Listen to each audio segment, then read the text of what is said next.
जय श्री राधा रानी सरकार की, जय श्री कृष्ण भगवान की, जय श्रीमद् भागवत महापुराण की, जय सदगुरुदेव श्री बंसी वाले महाराज की। श्रीमद् भागवत महापुराण के 9वें स्कंध के 8वें और 9वें अध्याय की कथा आज हम आपको सुनाने जा रहे हैं। इन अध्यायों के नाम हैं राजा सगर के पुत्रों का प्रताप तथा राजा भगीरथ का तप और गंगा अवतरण की कथा। भगवान जिस जीव पर कृपा करते हैं उसे मनुष्य योनि प्रदान करते हैं, और मनुष्य पर जब भगवान की सबसे अधिक कृपा होती है तो भगवान उसे कथा श्रवण करने का मौका देते हैं, क्योंकि कथा सुनने मात्र से भगवान से प्रेम हो जाता है, मनुष्य भवसागर से पार हो जाता है, भगवान की कृपा मिलती है। तो 9वें स्कंद के 8वें अध्याय की कथा में श्री सुखदेव जी महाराज कहने लगे हैं कि हे राजा परीक्षित, त्रिशंकु का पुत्र हरिश्चंद्र नामक राजा हुआ। वरुण देवता ने प्रसन्न होकर उसे रोहिताश्व नामक एक पुत्र दिया। रोहित के वंश में हरित और उसके चंप नामक एक प्रतापी राजा हुआ, जिसने चंपापुरी बसाई। चंप के वंश में बाहुक नामक राजा हुआ, जिसने पुत्र की प्राप्ति के लिए कई विवाह किए, परंतु भगवान की इच्छा से किसी भी रानी द्वारा कोई संतान नहीं हुई। इस दुख के कारण राजा अत्यंत उदास रहता था। एक दिन देवऋषि नारद जी ने आकर राजा से उसकी उदासी का कारण पूछा है। राजा बाहुक ने कहा कि हे प्रभु, मैंने अनेक विवाह किए, परंतु अभी तक मुझे पुत्र की प्राप्ति नहीं हुई है। ऐसा सुनकर देवऋषि नारद जी ने राजा को आशीर्वाद दिया है कि तेरे घर पुत्र होगा। एक संत का, एक ऋषि का आशीर्वाद कभी व्यर्थ नहीं जाता है, और यहाँ तो स्वयं देवऋषि नारद जी ने आशीर्वाद दिया है, तो राजा की इच्छा तो पूरी होनी ही थी। देवऋषि नारद जी की कृपा से, उनके आशीर्वाद से रानी गर्भवती हुई है। जब तक पुत्र का जन्म नहीं हुआ था, उसी बीच में अन्य राजाओं ने युद्ध करके राजा बाहुक का राज्य अपने अधीन कर लिया। उस समय वह अपनी रानियों सहित वन में भाग गया और ऋषियों के समीप जाकर कुटिया बनाकर रहने लगा है। देव योग से वन में ही राजा बाहुक की मृत्यु हुई है। तब दुखी होकर उसकी बड़ी रानी उसके साथ सती होने लगी। उसी समय महर्षि औरव ने ऋषियों को बतलाया कि इस रानी के उदर में बालक है, जो जन्म लेने पर बहुत बड़ा तपस्वी होगा। ऐसी बात सुनकर सब ऋषियों ने रानी को सती होने से रोक दिया है। उसकी दूसरी सोतों को जब ऐसा मालूम हुआ कि इसे गर्भ है, तो उन्होंने उसको भोजन में विष मिलाकर खिला दिया। ये जानकर सब मुनि घबराए हैं, परंतु महर्षि औरव ने उनसे कहा कि आप लोग कुछ भी चिंता मत कीजिए, यह बालक इस विष के प्रभाव से नहीं मर सकता। इसके विपरीत इस विष की ज्वाला से उसका तेज और भी अधिक प्रतापी और शत्रु विजयी बनकर जन्म लेगा। महर्षि औरव जी की ऐसी बात को सुनकर रानी और ऋषियों को मन में संतोष हुआ है। वे इसे परमपिता परमात्मा की रचना समझकर उन्हीं का ध्यान करने लगे हैं। जिसकी रक्षा ठाकुर जी करते हैं, उसका कोई बाल भी बांका नहीं कर सकता है, और जिसका अंत समय आने वाला हो, उससे कोई रोक नहीं सकता है। श्री सुखदेव जी महाराज आगे की कथा का वर्णन करते हुए कहने लगे हैं कि हे राजा परीक्षित, इस प्रकार राजा बाहुक तो परलोक सिधार गए। उनकी मृत्यु के बाद बड़ी रानी के गर्भ से एक अत्यंत तेजस्वी बालक का जन्म हुआ। विष को संस्कृत में गर कहा जाता है, अतः वह बालक गर अर्थात विष जैसे उग्र स्वभाव से उत्पन्न हुआ था, इसलिए सब ऋषियों ने उसका नाम सगर रखा है। बड़े होने पर सगर ने सेना एकत्र की है और अन्य राजाओं को जीतकर अपने पिता के राज्य को बढ़ा लिया है। महर्षि औरव को गुरु बनाकर राजा सगर ने धर्म पूर्वक अपनी प्रजा का पालन किया है, उसकी रक्षा की है। वह ऐसा प्रतापी राजा हुआ कि उसने सब पापी राजाओं का अंत कर दिया, और भगवान की भक्ति से वो हर क्षण भगवान में ध्यान लगाता हुआ प्रजा का पालन करने लगा। उसने 2 विवाह किए हैं। उसकी बड़ी रानी केशिनी के गर्भ से असमंजस नामक एक पुत्र हुआ है, और छोटी रानी सुमति से 60,000 पुत्र उत्पन्न हुए हैं। असमंजस पूर्व जन्म का योगी था, अतः उसने प्रजा को कष्ट पहुंचाना आरंभ किया है। ऐसा देखकर राजा ने उसे वनवास दे दिया है और उसके पुत्र अंशुमान को, जो कि धर्मात्मा था, अपने पास रखा है। हे राजा परीक्षित, कुछ समय पश्चात राजा सगर ने 100 अश्वमेघ यज्ञ करने का निश्चय किया है। भगवान की कृपा से 99 यज्ञ तो उन्होंने भली प्रकार संपूर्ण किए हैं, परंतु जब उन्होंने 100वां यज्ञ आरंभ करके यज्ञ के श्यामकरण घोड़े को छोड़ा और अपने 60,000 पुत्रों को उसकी रक्षा के लिए साथ किया, उस समय देवराज इंद्र ने अपने मन में ऐसा विचार किया है कि कहीं राजा सगर 100 यज्ञ संपूर्ण करके मेरा इंद्रासन छीन ना ले। ऐसा विचार करके इंद्र ने किसी छल से उस घोड़े को चुरा लिया है और जहां कपिल मुनि तपस्या कर रहे थे वहां उनके पीछे घोड़ा बांधकर आप इंद्रलोक को चला गया है। जब राजकुमारों को अपना घोड़ा नहीं दिखाई दिया तब उन्होंने उसकी खोज आरंभ की है, परंतु जब कहीं भी पता नहीं चला तो राजा सगर के पास जाकर सब वृतांत कहते हुए इस प्रकार निवेदन किया है कि हे पिताश्री, यदि आप आज्ञा दें तो हम पृथ्वी को खोदकर घोड़ा ढूंढ निकालें। राजा सगर ने आज्ञा दी है। तब उन्होंने पृथ्वी को इस प्रकार खोदा कि भरत खंड में 7 छोटे छोटे समुद्र बना डाले हैं। जब वे लोग घोड़े को ढूंढते हुए कपिल मुनि के आश्रम पर आए तो उन्होंने ऐसा देखा है कि कपिल मुनि अपने नेत्र बंद करके तपस्या में लीन हैं और घोड़ा उनके पीछे बंधा हुआ है। ऐसा देखकर सब राजकुमारों की आवाज का शोर सुनकर कपिल मुनि की समाधि भंग हुई है और जब मुनि ने क्रोधावेश में सब राजकुमारों की ओर देखा तो वे सब के सब 60,000 सगर पुत्र उसी जगह भस्म होकर ढेर के रूप में हो गए हैं।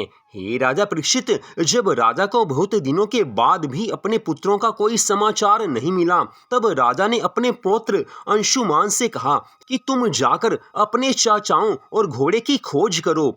उनकी आज्ञा को शिरोधार्य करते हुए अंशुमान उन्हें ढूंढता हुआ कपिल देव जी मुनि के आश्रम पर जा पहुंचा। वहां उसने मुनि को प्रणाम किया है, उनकी बहुत भांति से स्तुति की है। तब कपिल मुनि प्रसन्न होकर अंशुमान से कहने लगे हैं कि हे सगर पौत्र, तू अपना घोड़ा ले जा, लेकिन तेरे समस्त चाचा मेरी क्रोध अग्नि द्वारा भस्म हो चुके हैं, इसलिए जब तक गंगा जी इस पृथ्वी पर नहीं आएंगी तब तक उनका उद्धार नहीं हो सकेगा।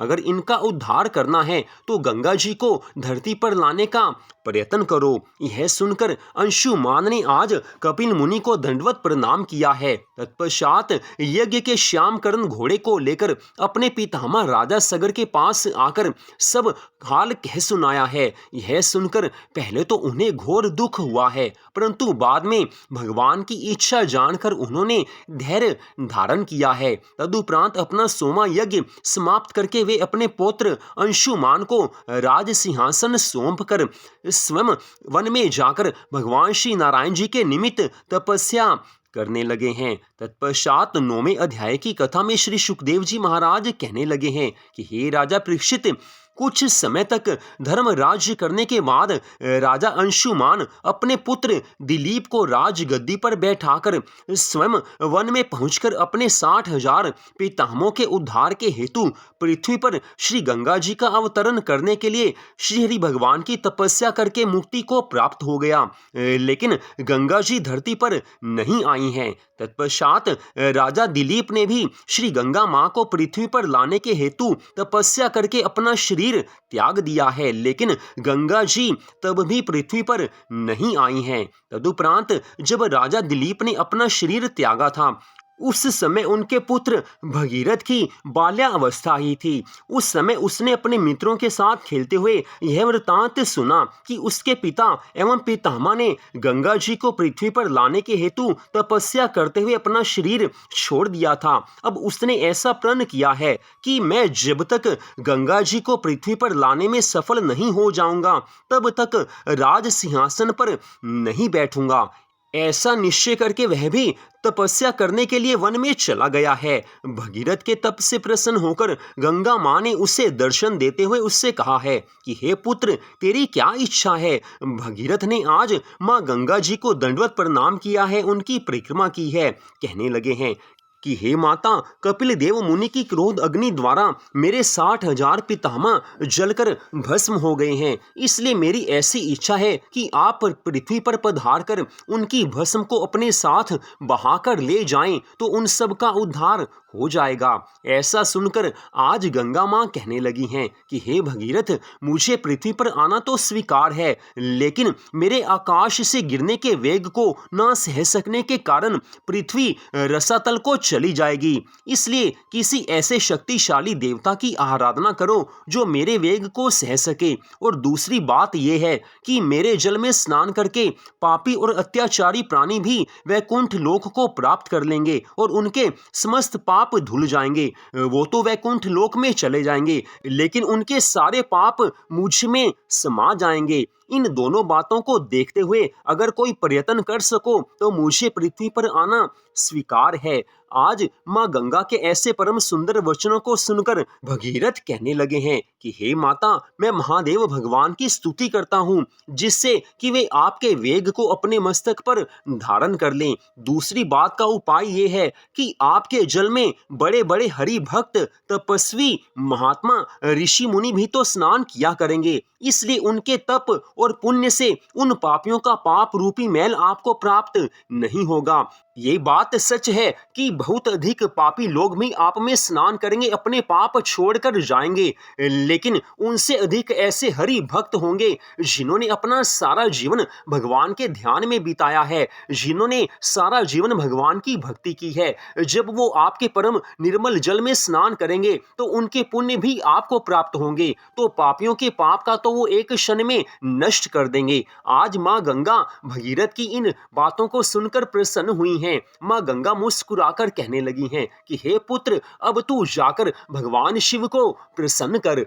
हे राजा परीक्षित, भगीरथ को इस प्रकार आश्वासन देकर माँ गंगा आज वहां से अंतर ध्यान हुई हैं।